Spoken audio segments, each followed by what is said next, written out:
Tuesday marked the first gathering of EU leaders since the UK's vote to leave last week. Prime Minister David Cameron went to Brussels to state Britain's case, but he's been excluded from the second day of talks. Jon Brain is following this story for us and he joins us live from Brussels.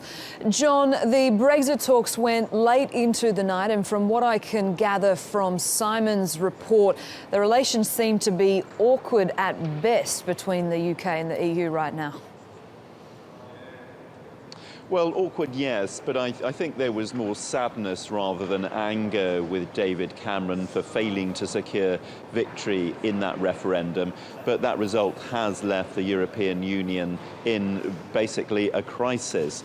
Now, David Cameron left his fellow leaders in no doubt that, in his view, the reason the British public had voted in such large numbers against the EU was the problem of immigration, uncontrolled immigration to Britain and the rest of the EU. And he said that is something they've got to get a grip on if they're going to survive as an entity.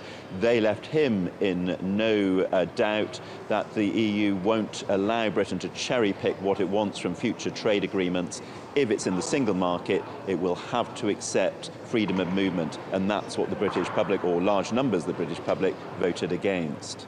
And Jon, we are now into day 2 of these talks where David Cameron has been excluded specifically from today. What are we expecting on the agenda? Yes, well, this is the day where the 28 becomes the 27, with Britain not at the table. There will be informal talks today among those 27 leaders as they determine a way forward in the short term, preparing for Britain to leave. But nothing formal will happen until Britain does invoke so-called Article 50 of the Lisbon Treaty and announces that it's prepared to leave. Back to you. Jon Brain, look forward to your updates throughout the day. Thank you.